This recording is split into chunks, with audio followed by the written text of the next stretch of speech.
नमस्कार मित्रों।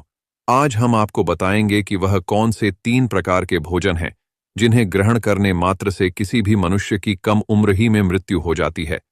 प्रत्येक मनुष्य को जीवित रहने के लिए भोजन की आवश्यकता होती है, परंतु मनुष्य बिना सोचे समझे जो मन में आता है वह खाता चला जाता है। वही आगे जाकर उसके लिए काल बन जाता है। तो आज मैं आपको बताऊंगा कि भोजन करने का सही तरीका कौन सा है, भोजन करने की सही दिशा कौन सी है, हमें भोजन कब करना चाहिए तथा भोजन शुरू करने से पहले क्या बोलना चाहिए, और वह कौन से 3 प्रकार के भोजन हैं जिन्हें करने मात्र से ही मनुष्य की कम आयु में मृत्यु हो जाती है। तो इस प्रश्न का बखान मैं आपको एक कथा के माध्यम से देता हूं। मित्रों, एक बार की बात है, देवर्षि नारद जी नारायण नारायण करते हुए बिना किसी कारण ही यमपुरी में पधार गए थे। यमपुरी में पधारने के बाद वह देखते हैं कि यमराज कुछ लोगों को स्वर्गलोक तथा नरक लोक भेजने में व्यस्त है। उनमें से बहुत से लोग काफी कम उम्र के थे और बहुत से लोग वृद्धावस्था में थे। तब देवर्ष नारद जी ने सोचा कि इतनी कम उम्र में इन मनुष्यों की मृत्यु कैसे हो सकती है, जबकि कलयुग के प्रत्येक मनुष्य को 100 वर्ष की आयु निश्चित की गई है। यहां तो 15 से 20 वर्ष की आयु में ही सभी की मृत्यु हो जा रही है। तब देवर्ष नारद जी के मन में एक प्रश्न उठता है और वह सीधा प्रकट होते हैं, जाकर यमराज जी के पास। तभी यमराज जी की नजर देवर्षि नारद जी पर पड़ती है, तो यमराज जी देवर्ष नारद जी का आदर सत्कार करते हैं और कहते हैं कि हे नारायण भक्त नारद जी, आज आप किस प्रयोजन से यमपुरी में पधारे हैं। तब देवर्ष नारद जी कहते हैं कि हे यमराज जी, मैं यहां आया तो बिना किसी कारण के ही था, परंतु यहां आने के बाद मेरे मन में अब एक प्रश्न तांडव कर रहा है। हे मृत्यु के देव, आपको तो भविष्यवाणी दी गई है, जिससे आपको तो पता होता है कि कौन से मनुष्य की मृत्यु कब होने वाली है और उस मनुष्य की मृत्यु के होने का कारण क्या है। मेरा प्रश्न बस यही है कि वह कौन से 3 प्रकार के भोजन है जिन्हें करने मात्र से प्रत्येक मनुष्य की कम आयु में ही मृत्यु हो जाती है। मनुष्य को किस प्रकार का भोजन करना चाहिए, किस प्रकार के भोजन से मनुष्य की आयु बढ़ जाती है और किस प्रकार के भोजन से मनुष्यों की आयु कम हो जाती है, और भोजन को किस दिशा में मुंह करके करना चाहिए। भोजन करने से पूर्व कौन सा मंत्र बोलना चाहिए, कृपा करके आप मुझे इन सभी प्रश्नों के उत्तर देने का कष्ट करें। तब यमराज जी कहते हैं कि हे देवर्षि नारद जी, आपने आज समस्त मनुष्य जाति को एक बहुत ही महत्वपूर्ण ज्ञान देने के लिए हमसे यह प्रश्न किया है। यह प्रश्न प्रत्येक व्यक्ति के लिए उतना ही महत्वपूर्ण है जितना कि जल में रहने वाली मछली के लिए जल। परंतु हे देवर्षि नारद जी, मैं आपको आपके इस प्रश्न का उत्तर एक अत्यंत महान कथा के माध्यम से दूंगा। अब देवर्षि नारद जी कहते हैं कि हे यमराज जी, आप उस कथा को कहिए।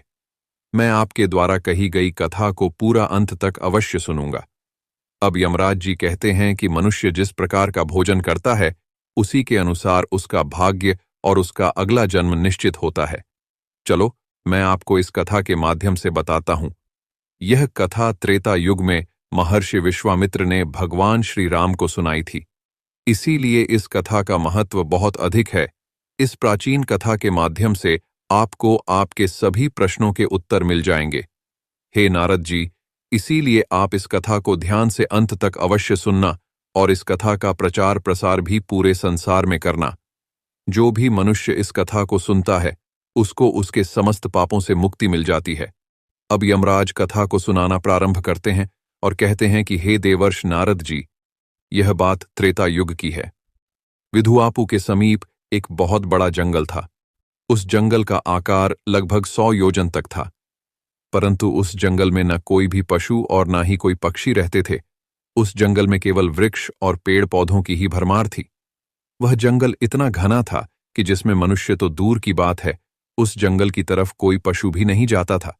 परंतु उसे जंगल के मध्य भाग में लगभग 4 कोस लंबी एक झील थी और उसी झील में हंस, बतख तथा अन्य पशु पक्षी रहा करते थे। एक बार मुनि विश्वामित्र उस झील के पास से गुजर रहे थे, तब उनको बहुत ही सुंदर और अजीब दृश्य दिखाई दिया।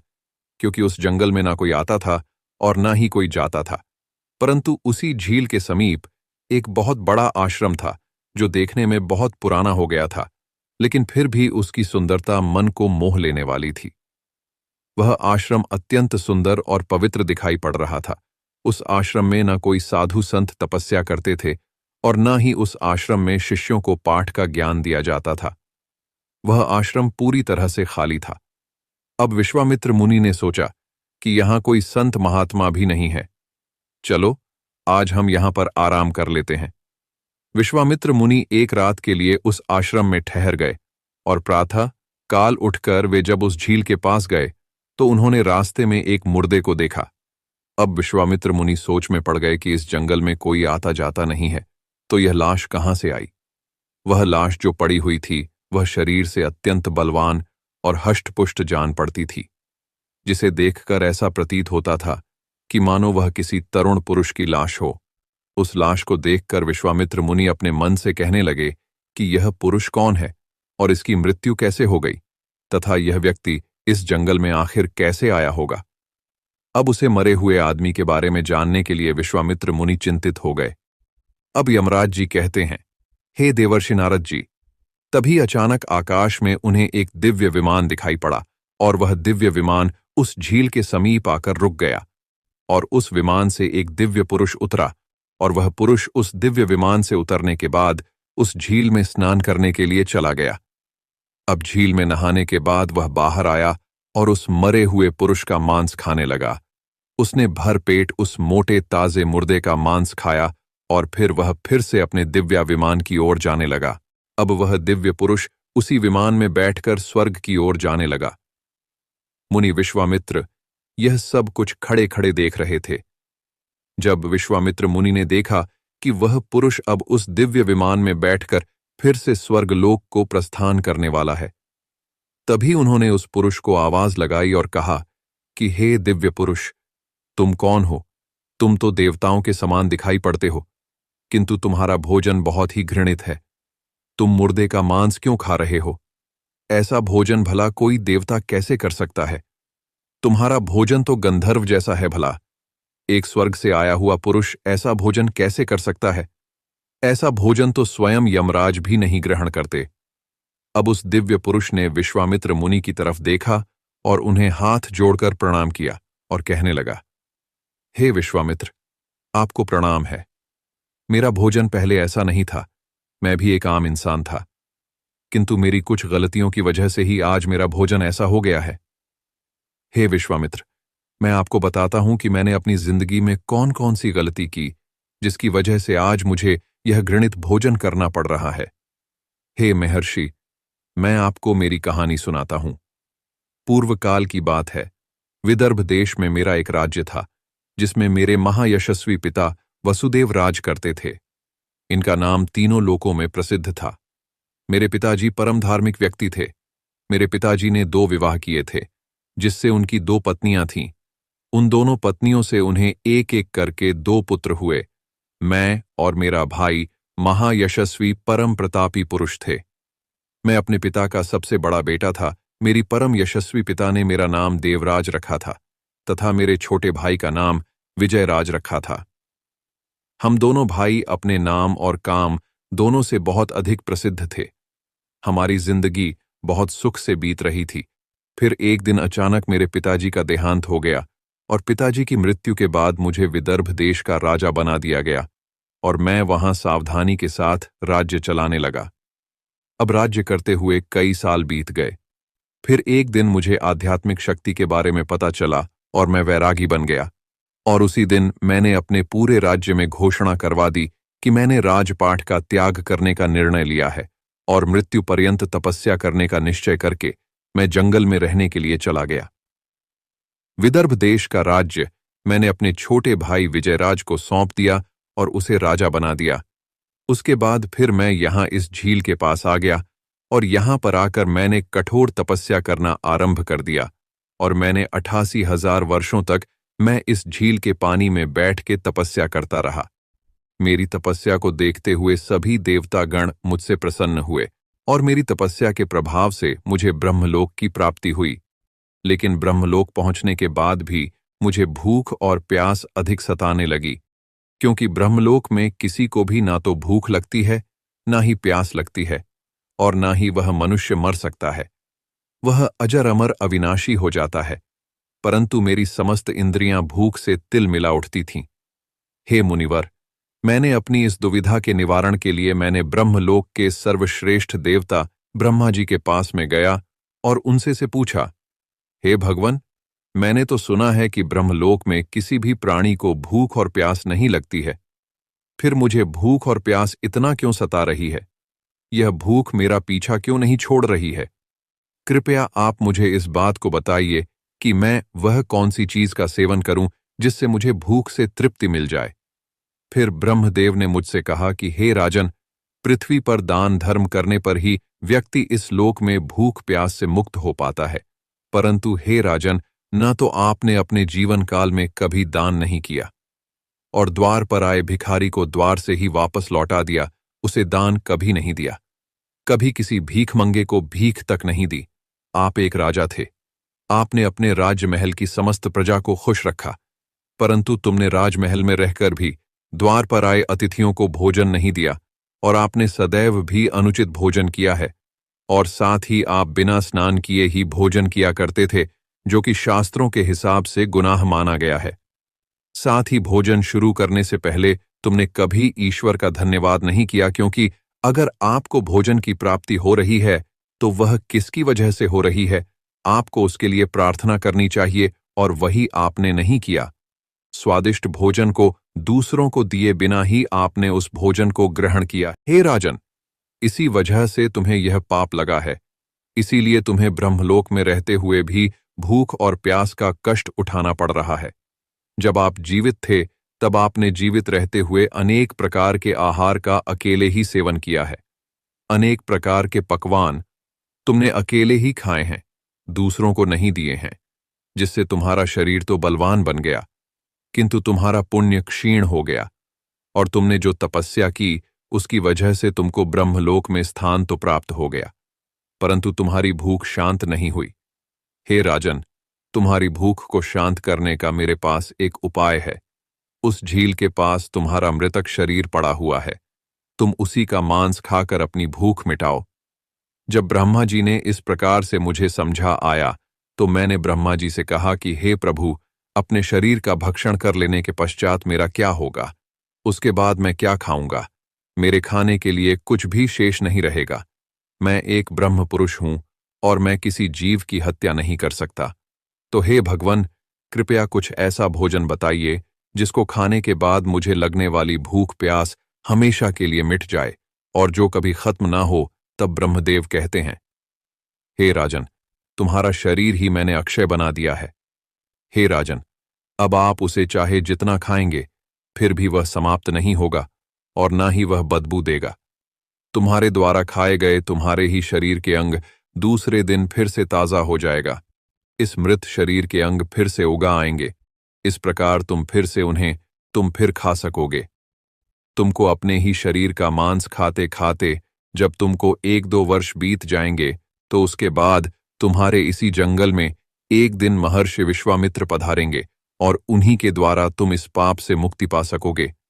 इस प्रकार से जब ब्रह्मा जी ने उस राजा को इसके पीछे का राज्य बताया तो अब उस दिव्य पुरुष ने सारी हकीकत महर्षि विश्वामित्र को बता दी और कहने लगे, हे विप्र, मेरा शरीर कभी नष्ट नहीं होता है और मैं रोज आकर अपने शरीर का कच्चा मांस खाता हूं।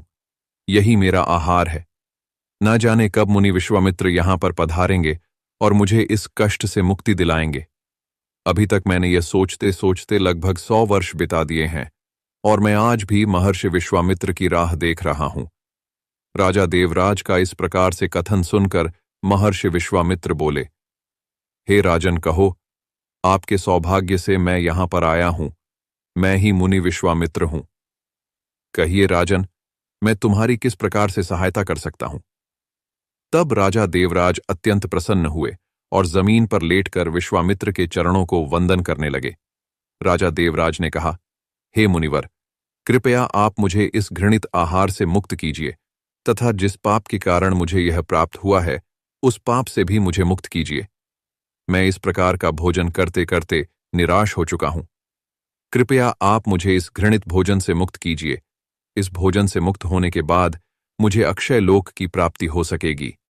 हे राष्ट्र, कृपया आप मुझ पर कृपा करें। राजा देवराज की दुख भरी बातें सुनकर मुनि विश्वामित्र को उन पर दया आ गई। अब महर्षि विश्वामित्र ने उस राजा के शरीर को जैसे ही छुआ, उस राजा का मृतक शरीर वहां से अदृश्य हो गया और वे उस पाप से मुक्त हो गए। और फिर महर्षि विश्वामित्र से आज्ञा लेकर वे उस दिव्य विमान में बैठकर ब्रह्मलोक को चले गए। अब यमराज जी देवर्षि नारद जी को समझाते हुए आगे कहते हैं कि हे देवर्षि नारद जी, इस प्रकार से उस राजा देवराज को दान न करने के पाप से मुक्ति मिली। इस प्रकार से उचित भोजन करने के कारण ही विदर्भ देश के महाराज को ब्रह्मलोक में रहने पर भी तृप्ति नहीं मिली और उन्हें पृथ्वीलोक पर आकर स्वयं का ही मांस खाना पड़ा। हे देवर्षि नारद जी, अब मैं तुम्हें भोजन के कुछ नियम बताता हूं। आप इन नियमों को ध्यान से सुनिए। भोजन शुरू करने से पहले आपको दो काम करने हैं। पहला काम आपको यह करना है कि आपको भगवान को धन्यवाद करना है, जिसकी वजह से आपको यह भोजन मिल रहा है। दूसरा काम आपको भोजन शुरू करने से पहले यह करना है कि थोड़ा सा अन्न भूमि पर रखना है, ताकि देवता, पशु पक्षी, सर्प, दैत्य तथा प्रेत पिशाच जो अपने कर्म बंधन से बंधे हुए हैं, उन सभी को अन्न की प्राप्ति हो। यदि भोजन करते समय कोई अतिथि आ जाए तो उसका स्वागत करें और उसे आसन देकर प्रणाम करके उसका सत्कार करें। फिर उसे श्रद्धापूर्वक भोजन कराकर विदा करें, क्योंकि जिसके घर से अतिथि निराश होकर लौट जाता है, उसे वह अपने पाप देकर उसके शुभ कर्मों को ले जाता है। यमराज जी आगे कहते हैं, देवेश नारद जी, भगवान श्री कृष्ण ने स्वयं बताया है कि पिता के घर में रहने वाली विवाहित कन्या, दुखिया और गर्भ धारण की हुई स्त्री तथा वृद्ध को भोजन कराने के बाद ही भोजन करना चाहिए। इन सभी को भोजन कराए बिना जो स्वयं भोजन ग्रहण करता है, उसका भोजन पापम बन जाता है। ऐसा व्यक्ति नरक में ही जाता है। जो स्नान किए बिना ही भोजन करता है, उसका भोजन मलभक्षण के समान हो जाता है। जो मनुष्य बालक एवं वृद्ध आदि के हिस्से का भोजन करता है, उसका भोजन विष्ठा के समान हो जाता है। और जो बिना दान किए ही भोजन को ग्रहण करता है, उसका भोजन विष के समान बन जाता है। मनुष्य को कभी भी दुराचारी व्यक्ति द्वारा दिया गया अथवा दूसरों द्वारा अपमानित करके दिया गया भोजन कभी भी ग्रहण नहीं करना चाहिए। इससे उस मनुष्य को पाप लगता है। परोसे हुए भोजन का अग्रभाग अग्नि को देकर ही भोजन करना चाहिए। भोजन को एकाग्र चित्त होकर करना चाहिए। प्रथम मीठा, फिर लवण और खट्टा और अंत में कटु एवं तीखे पदार्थों का सेवन करें। प्रथम 3 निवाले मौन होकर ग्रहण करने चाहिए। ऐसा करने से व्यक्ति के सभी पाप कर्म तुरंत नष्ट हो जाते हैं और पुण्य कर्म बढ़ने लगते हैं। भगवान की कृपा से उसे जीवन भर कभी अन्न की कमी महसूस नहीं होगी। यमराज जी आगे कहते हैं, देवर्षि नारद जी, पूर्व दिशा में बैठकर भोजन करने से व्यक्ति रोगों से और मानसिक तनाव से मुक्त हो जाता है। बीमार बुजुर्गों को पूर्व की ओर मुख करके भोजन अवश्य करना चाहिए। इससे उनके स्वास्थ्य में सुधार आता है, क्योंकि पूर्व दिशा उगते हुए सूर्य की दिशा होती है और सूर्य देव बल, आरोग्य तथा दीर्घायु प्रदान करते हैं। विद्या की अभिलाषा रखने वाले मनुष्य को उत्तर दिशा की ओर मुख करके भोजन करना चाहिए। यह दिशा देवी सरस्वती की दिशा है। ध्यान रहे, दक्षिण दिशा की ओर मुख करके भोजन ना करें। यह मृत्यु की दिशा होती है। इस दिशा में मुख करके भोजन करने से आयु कम होती है। टूटे फूटे बर्तनों में भोजन नहीं करना चाहिए। यह दुर्भाग्य को निमंत्रण देता है, जिससे घर में गरीबी आती है। भोजन हमेशा थाली में ही करना चाहिए। गंदी थाली में भोजन करने से जीवन में दुर्भाग्य आता है। एकादशी के दिन तामसिक अन्न का सेवन ना करें। जो मनुष्य एकादशी के दिन तामसिक अन्न अर्थात मांस का सेवन करता है, लक्ष्मी उस घर को छोड़कर चली जाती है। भोजन का अपव्यय करना अनर्थ माना गया है। इसीलिए थाली में जितना आवश्यक हो उतना ही भोजन ले। अगर कोई व्यक्ति साथ में भोजन कर रहा हो तो उसका भोजन समाप्त होने तक उठकर नहीं जाना चाहिए। इससे पितृदेव नाराज हो जाते हैं। भोजन के बाद थाली में हाथ धोना अनुचित माना गया है। थाली में हाथ धोने से अन्न का अपमान होता है। भोजन के बाद थाली में हाथ धोने वाले लोग नीच योनि में जन्म लेते हैं। सबसे महत्वपूर्ण बात, ध्यान रहे कि व्यक्ति को बिस्तर पर बैठकर कभी भी भोजन नहीं करना चाहिए। ऐसा करने से व्यक्ति कई प्रकार के रोगों से ग्रसित हो सकता है। भोजन केवल जमीन पर आसन बिछाकर उस पर बैठकर ही करना चाहिए। भोजन करते समय दिशाओं का ध्यान रखना बहुत ही आवश्यक होता है। यदि गलत दिशा में बैठकर अथवा गलत दिशा में मुख करके कोई भोजन करता है, तो ऐसा भोजन करने से व्यक्ति को उसके अनिष्ट परिणाम प्राप्त होते हैं। अगर कोई भोजन के ऊपर से कोई पैर रखकर चला गया हो अथवा कोई व्यक्ति भोजन को लांघ कर चला गया हो, तो ऐसे भोजन को कभी खाना नहीं चाहिए। ऐसा भोजन अशुद्ध हो जाता है। ऐसे भोजन को पशुओं को खिला देना चाहिए। दूसरा के द्वारा लांघा गया भोजन खाने से मनुष्य की आयु कम हो जाती है और उसके शरीर में भिन्न भिन्न प्रकार के रोग उत्पन्न होते हैं। यदि भोजन में बाल निकल आता है, तो ऐसा भोजन त्याज्य हो जाता है। यदि अन्न में बाल निकलता है, तो उसे ईश्वर को कभी प्रसाद के रूप में नहीं चढ़ाना चाहिए और ना ही स्वयं खाना चाहिए। ऐसा भोजन प्रेतों को प्राप्त हो जाता है। ऐसा भोजन करने से मनुष्य की कम आयु में मृत्यु हो जाती है। मनुष्य को दूसरों के लिए परोसा हुआ भोजन भी नहीं खाना चाहिए। जो मनुष्य दूसरों का भोजन छीन के खाता है अथवा किसी को बिना दिए ही स्वयं उस अन्न का उपभोग करता है, उससे देवी अन्नपूर्णा रुष्ट हो जाती है। भोजन सभी में बांटकर खाना चाहिए। दूसरों के हिस्से का भोजन करने से मनुष्य के पुण्य कर्म नष्ट हो जाते हैं।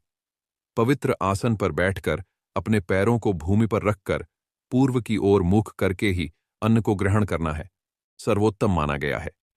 पूर्वामुख होकर भोजन करने से यश की प्राप्ति होती है और उत्तर की ओर मुख करके भोजन करने से सत्य की प्राप्ति होती है। दोनों हाथ, दोनों पैर तथा मुख को पानी से धोकर ही भोजन करना चाहिए। भोजन के पात्र को भूमि पर रखकर अन्न ग्रहण करना ही सर्वश्रेष्ठ माना गया है। शास्त्रों में इस प्रकार के भोजन को उपवास के समान बताया गया है। मनुष्य को क्रोध रहित होकर भोजन करना चाहिए। क्रोध की अवस्था में भोजन करने से भोजन का अपमान होता है और कई प्रकार की व्याधियां उत्पन्न होती हैं। यदि चित्त कहीं और हो तब भी भोजन नहीं करना चाहिए और गुस्से से भरे मन से भी भोजन करना अशुभ होता है। जो जूते पहनकर भोजन करता है, इस प्रकार के भोजन को सूरी भोजन कहा गया है। ठीक मध्य रात्रि में भोजन करना भी अशुभ माना गया है। यदि पेट खराब हो तब भी भोजन नहीं करना चाहिए। गीले वस्त्र पहन करके भी भोजन करना अशुभ होता है। दूसरों के लिए परोसा गया भोजन भी कभी नहीं करना चाहिए। सोते हुए खड़े होकर टूटे फूटे पात्र में भूमि पर रखकर अथवा हाथ पर रखकर भोजन ग्रहण करने से दरिद्रता आती है। भोजन करते समय वेदों का उच्चारण नहीं करना चाहिए। शास्त्रों के अनुसार स्त्री को पति के भोजन के बाद ही भोजन करना चाहिए। यदि पति घर से दूर हो तो पति को ध्यान करके भोजन ग्रहण करना चाहिए। इससे पति की आयु लंबी होती है और स्त्री सदा सुहागिन रहती है। पति से पहले भोजन करना शास्त्रों में अशुभ माना गया है। इससे पति की आयु कम हो जाती है। इसके साथ ही विष्णु पुराण के अनुसार पति और पत्नी को एक साथ बैठकर भोजन नहीं करना चाहिए। ऐसा करने से दोनों में क्लेश और विवाद होता है। अंधकार में अथवा आकाश के नीचे बैठकर भोजन नहीं करना चाहिए। भोजन करते समय सिर पर छत अथवा वृक्ष की छाया अवश्य होनी चाहिए। केवल एक वस्त्र पहनकर भी भोजन करना अनुचित होता है अथवा नग्न अवस्था में भोजन ग्रहण करना अशुभ होता है। इससे जीवन में दुर्भाग्य आता है। सवारी पर बैठकर अर्थात किसी वाहन में बैठकर भी भोजन ग्रहण करना अनुचित होता है। साथ ही बिस्तर पर बैठकर भोजन करने से व्यक्ति की आयु कम हो जाती है। हंसते हुए अथवा रोते हुए भोजन करना अनिष्ट का कारक होता है। इससे गले में अन्न फंसकर प्राण जाने का भी खतरा बना रहता है। अब यमराज जी कहते कि हे देवर्षि नारद जी, अब तो आपको आपके प्रश्नों का उत्तर मिल गया होगा कि वह कौन सा भोजन है जिसे मनुष्य को करना चाहिए और वह कौन सा भोजन है जिसे मनुष्य को कदापि नहीं करना चाहिए। तब देवर्षि नारद जी कहते हैं, हे मृत्यु के देवता यमराज, अब मुझे मेरे प्रश्न का उत्तर मिल चुका है और मैं समझ चुका हूं कि वह कौन सा भोजन है जिसकी वजह से मनुष्य की कम आयु में मृत्यु हो जाती है।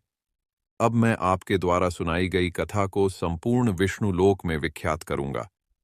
मित्रों, आपको यह कथा कैसी लगी? हमें कमेंट सेक्शन में अवश्य बताइएगा। और इस वीडियो में आपको यह भी जानने को मिला है कि वह कौन कौन से भोजन है जिन्हें करने से मनुष्य को क्या क्या तकलीफ हो सकती है। आशा करता हूं कि आपको यह वीडियो पसंद आया होगा। वीडियो पसंद आया है तो वीडियो को एक लाइक जरूर कर देना और वीडियो में एक कमेंट अवश्य कर देना और ज्यादा से ज्यादा इस वीडियो को शेयर करना ताकि सभी को ऐसी जानकारी पता चल सके। मित्रों, वीडियो को यहां तक देखने के लिए आपका दिल से धन्यवाद।